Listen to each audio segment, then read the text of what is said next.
उसी एनसीईआरटी की कड़ी में, जिसमें हम फाउंडेशन ऑफ एनसीईआरटी 6ठी से 12वीं 6 to 12 तक जो हम कवर कर रहे हैं, उसमें आज एक नया सब्जेक्ट कवर करना शुरू करेंगे जो है इकोनॉमी, इंडियन इकोनॉमी, जिसके क्वेश्चंस मैक्सिमम हर कॉम्पिटिटिव एग्जाम में कहीं ना कहीं से आते, चाहे वो बजट से आए, चाहे इकोनॉमिक सर्वे से आए। तो आइए उसको शुरू करते हैं बिल्कुल बेसिक से।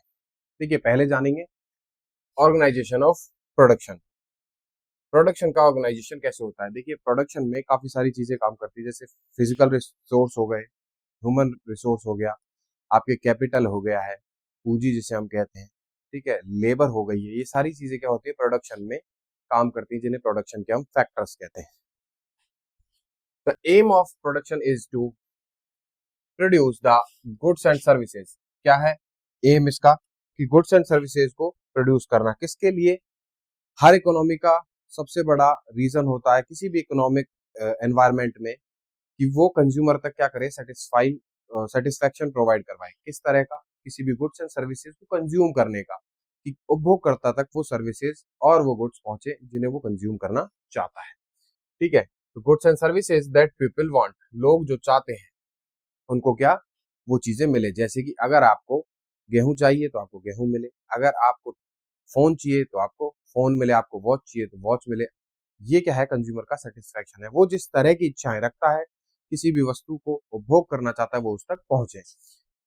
Every production is organised by combining 4 factors of production. 4 factor काम करते हैं प्रोडक्शन में। पहला, जिसे हम कहते हैं लैंड। किसी भी जमीन की आवश्यकता होती है। अगर आप कुछ उगाएंगे तो आपको फैक्ट्री लगानी पड़ेगी, उस फैक्ट्री को लगाने के लिए आपको एक जमीन चाहिए, land. Include the physical space and natural resources. उन नेचुरल रिसोर्सेज को क्या करना है, आपको फुलफिल करना है। नेचुरल रिसोर्सेज वहां से निकालने हैं, रॉ मटेरियल निकालना है और वो आगे प्रोडक्शन करना है। Such as water, forest and minerals. Minerals में आपके जैसे कोल, आयरन हो गया, क्रूड ऑयल हो गया, ये सारी चीजें। फिर आगे बात करें लेबर की, तो labour the people who do और विल डू, जो काम कर रहे हैं और करेंगे, द वर्क, जो उस काम को करेंगे। किस काम को?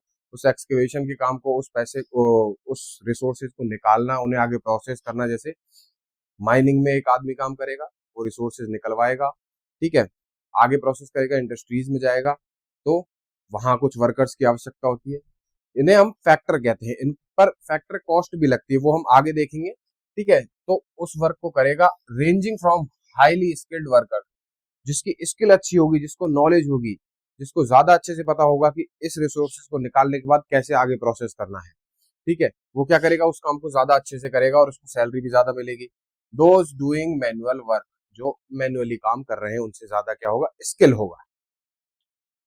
फिजिकल कैपिटल, फिजिकल कैपिटल की आवश्यकता होती है the variety of input required at every stage during of production.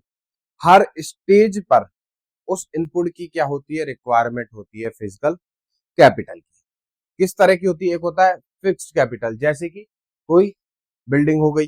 Fixed capital means machine, tools, ranging from farmers, जैसे कि किसान का जो हल है वहां से लेकर और बड़ी मशीनरीज तक, ठीक है। And buildings used over many years, जो रिसोर्सेज, जो कैपिटल आपने हल लिया, आप उसे प्रोडक्शन करेंगे, ठीक है, एग्रीकल्चर में, तो वो क्या करेगा, आपको आउटपुट प्रोवाइड करवाएगा, आपको इकोनॉमी प्रोवाइड करवाएगा। फिर आता है वर्किंग कैपिटल, रॉ मटेरियल, जैसे कि अब आपको इंसान तो चाहिए ना, या फिर मशीन चाहिए, और जो उसको ऑपरेट करें वो इंसान चाहिए मशीन को। तो रॉ मटेरियल अपने आप में कोई काम का नहीं है जब तक उसे आप निकाले नहीं। आप अगर क्रूड ऑयल को निकालेंगे ही नहीं तो उससे पेट्रोल और डीजल कैसे बनेगा? तो वर्किंग कैपिटल होता है, जैसे कि raw material like yarn and money in hand, और पैसा कैपिटल जो आप लगाएं, और पैसा अपने आप रखा रखा तो खुद कुछ नहीं करेगा, आदमी उसे इन्वेस्ट करे, उसको लगाए, उस पर प्रॉफिट कमाए, उस पर इंटरेस्ट पे करे। Which are use up to during production, जो ये चीजें रॉ मटेरियल हो गया और वो पैसा हो गया, ये अपने आप रखे रखे काम नहीं आएंगे, इनको लगाना पड़ेगा। जैसे कि एक्सकेवेशन, जैसे कि माइनिंग के लिए आपको एक आदमी चाहिए जो माइनिंग करवाए, तो ऐसे एंटरप्रेन्योर चाहिए जो उस पैसे को लगाए मार्केट में, इंडस्ट्री लगाने के लिए। फिर आता है ह्यूमन कैपिटल, हम भी एक संसाधन है, हम भी एक क्या है, कैपिटल है। कैसे है भाई? द नॉलेज ऑफ पर्सन, किसी इंसान की नॉलेज, और एंड एंटरप्राइज, एक इंसान जिसके दिमाग में एक थ्योरी चल रही है, जिसके दिमाग में एक आइडिया चल रहा है कि मैं ऐसे फैक्ट्री लगाऊंगा, ये फायदा होगा, ऐसे ऐसे प्रॉफिट कमाऊंगा, क्या है वो enterprise, entrepreneur required to combine land, labour and physical capital. एक आदमी चाहिए, कौन है वो? बिजनेसमैन, जो क्या करे भाई, कंबाइन करे किसको? उस जमीन को ले, उस पर फैक्ट्री लगाए, लेबर ले, उनसे काम करवाए, उनको पैसा दे, और फिजिकल कैपिटल मतलब पूंजी लगवाए, बिल्डिंग बनाए या फिर कोई मशीनरी खरीद के दे, वो इन सबको एक जगह लाए और प्रोडक्शन करे किसी गुड्स एंड सर्विसेज का। चलिए भाई, increasing production and the green revolution. अब एग्रीकल्चर की बात करें तो वहां प्रोडक्शन बढ़ा कैसे? There are two primary ways to increase production on a given piece of land. दो रास्ते हैं किसी किसी जमीन पर या किसी भूमि पर प्रोडक्शन करने के। पहला कौन सा है भाई? Multiple cropping. एक तो आप क्या करें, मल्टीपल क्रॉप उगाएं, ठीक है, ईयर ऑन ईयर, जैसे कि growing more than one crop on the same piece of land during the year. एक साल में आप बदलती हुई खेती करें, कभी रबी की, कभी खरीफ की, कभी जायद की, बदलती हुई फसलें उगाएं। उससे क्या होगा? हो सकता है कि दाल का प्राइस महंगा हो मार्केट में तो आपको ज्यादा पैसा मिलेगा, हो सकता है गेहूं महंगे हो जाए तो आपको ज्यादा प्राइस मिलेगा, बाजरा महंगा है अगर मार्केट, बाजरे के दाम अच्छे मिल रहे हैं तो बाजरे से आपको क्या होगी? इकोनॉमिक बेनिफिट मिलेगा। फिर आता है, this is the most common way to increase production on specific plot. अगर गेहूं उगाएंगे तो गेहूं उगते जाएंगे और गेहूं की क्या हो जाएगी? बढ़ोतरी हो जाएगी, गेहूं जितने हमें चाहिए उससे ज्यादा हो जाएंगे। इसलिए हम बदलती हुई फसलें क्या करते हैं, लैंड जो हमने लिया है, जिस पर हम एग्रीकल्चर कर रहे हैं, उस पर हम ग्रो करते हैं। फिर आता है modern farming method. Modern farming में क्या किया हमने? 1960 के बाद हमने क्या किया भाई? हमने high yield variety, high yield मतलब जिनकी यील्ड अच्छी है, जो प्रोडक्शन ज्यादा करें, वो वेराइटी के सीड्स हमने क्या किए, उनसे फसल करना हमने क्या किया? चालू किया। हमने उन फसल में उन बीजों का उपयोग करना चालू किया। Introduce the cultivation of wheat and rice using high yield varieties seeds. अब इनसे क्या हुआ? हमारे व्हीट और राइस का प्रोडक्शन ज्यादा हो गया, पर इनका कुछ नुकसान भी होता है, जैसे कि सॉइल डिग्रेडेशन हो जाता है, वाटर इनको ज्यादा चाहिए, वो भी हम आगे सीरीज में देखेंगे। रिक्वायरमेंट क्या होती है भाई हाई यील्ड सीड की? नीड्स प्लेंटी ऑफ वाटर, ज्यादा वाटर चाहिए। इससे क्या होगी? खरपतवार उगेगी, उसके लिए क्या चाहिए हमको? केमिकल फर्टिलाइजर्स चाहिए एंड पेस्टिसाइड्स चाहिए हमें to produce the best result. Fertiliser क्या करेंगे? उसको और उपजाऊ करेंगे, ठीक है, और पेस्टिसाइड क्या करेंगे? वो जो कीटनाशक है उनको मारेंगे, पेस्टिसाइड। इससे क्या होगा? आपको बेस्ट क्वालिटी की क्या मिलेगी? फसल मिलेगी। कैसे मिलेगी? अगर आप सारे नेगेटिव्स को हटाने की कोशिश कर रहे हो फसल उगाने में, तो आपको बेस्ट रिजल्ट मिलेगा। चले फिर, इम्पैक्ट क्या है? While they produce larger quantities of food grains. ये ज्यादा क्वांटिटी में फूड ग्रेन आपको प्रोवाइड करवा सकते हैं, कौन?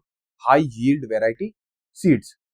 तो food grains they lead to the loss of soil fertility. मैं कहता था सॉइल डिग्रेडेशन हो जाएगा, सॉइल की फर्टिलिटी क्या हो जाएगी? कम हो जाएगी, उसमें वो जीव, वो माइक्रो ऑर्गेनिजम्स भी खत्म हो जाएंगे जो क्या कर रहे हैं? उस सॉइल की फर्टिलिटी को बढ़ा रहे हैं।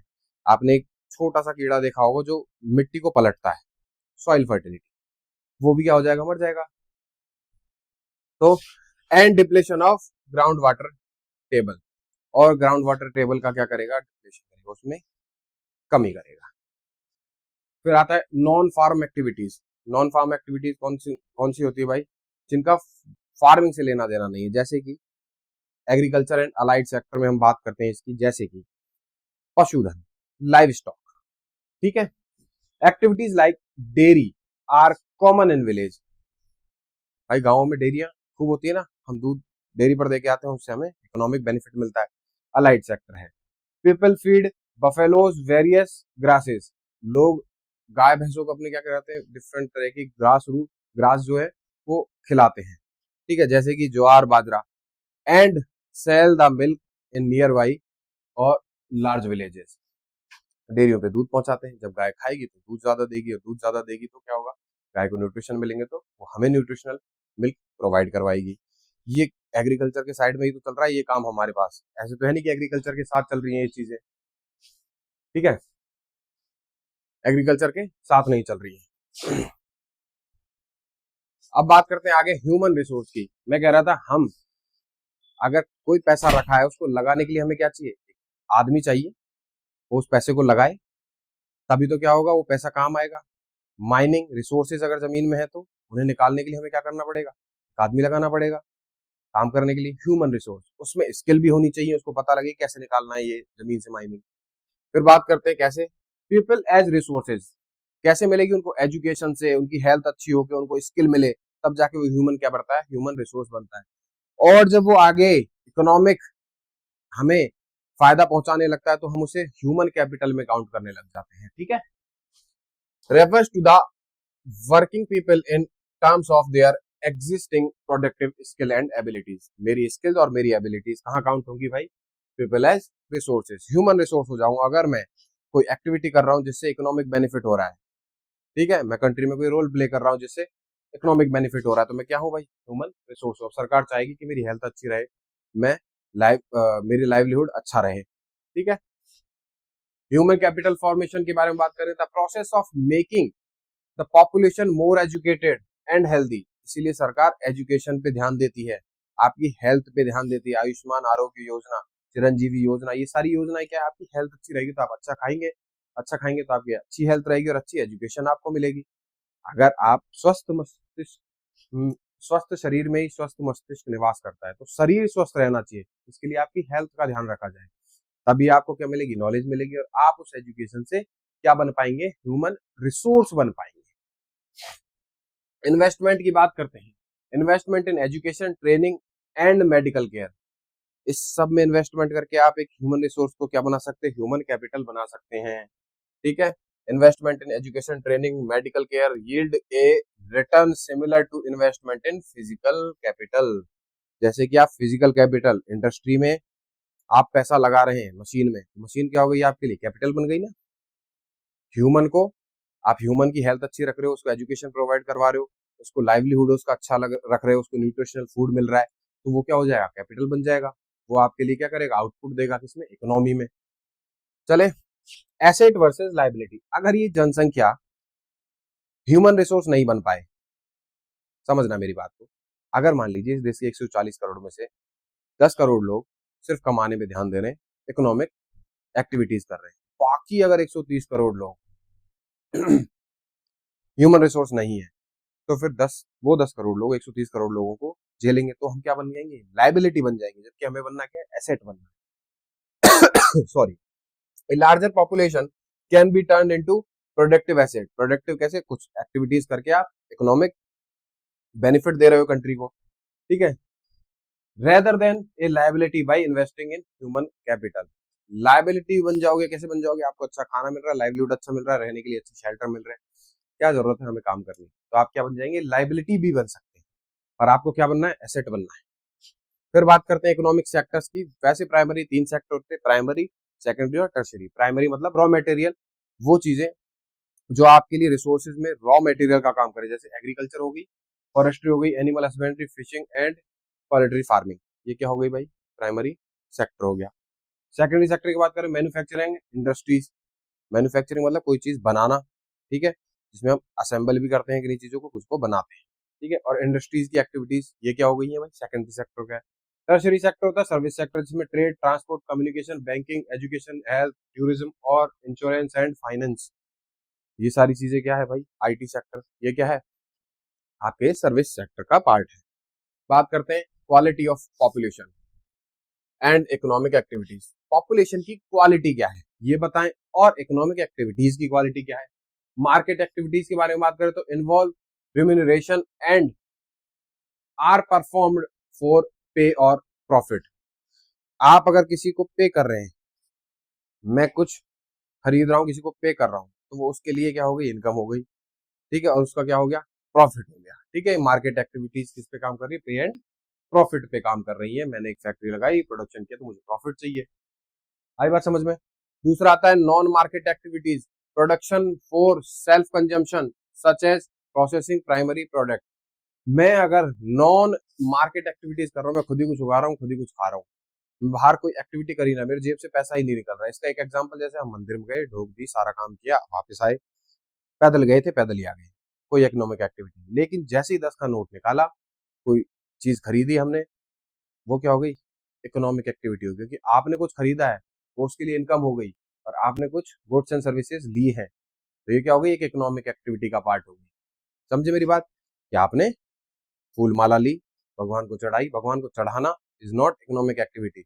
आप जाके 10 रुपए अगर दान दक्षिणा में डालाए पेटी में, वो इकोनॉमिक एक्टिविटी काउंट नहीं होगी। काउंट क्या होगा, आपने कोई गुड्स एंड सर्विसेज बाई करी है, इस हाथ दो, इस हाथ, ये क्या है, economic activity.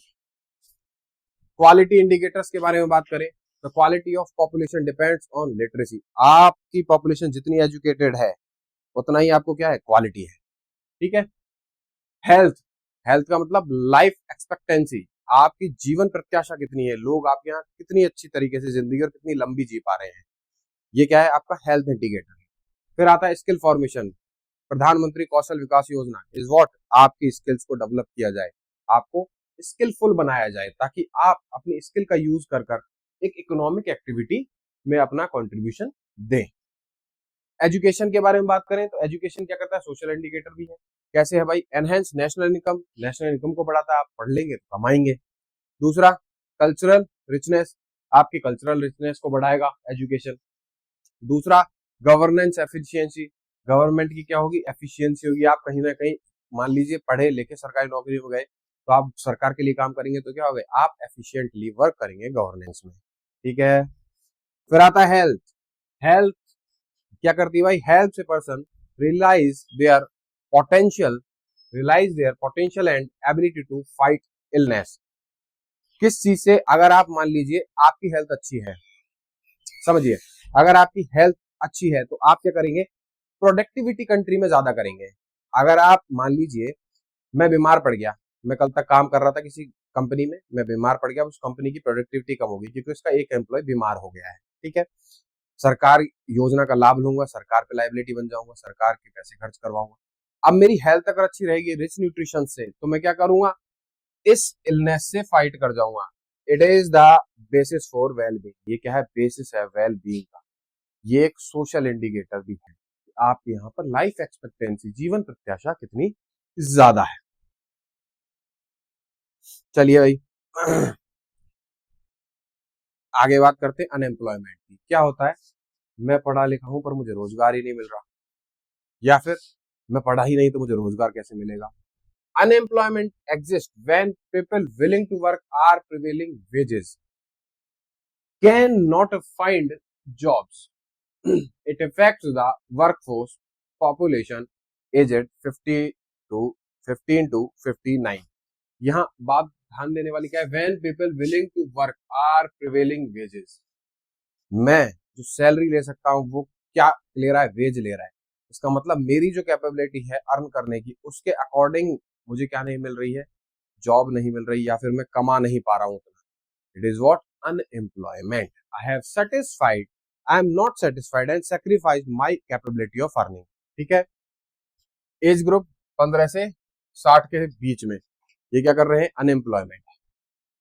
Types of unemployment, seasonal होता है, जैसे कि मैं कह रहा हूँ एग्रीकल्चर से मुझे इकोनॉमी बेनिफिट हो रहा था, अचानक इकोनॉमिक एग्रीकल्चर सीजन गया, अब मैं फिर 3 महीने बेरोजगार रह जाऊंगा, मैं क्या करूंगा, इंडस्ट्रीज में चला जाऊंगा। इसे बोलते हैं seasonal. People can not find jobs during certain months of year, common among those dependent on agriculture.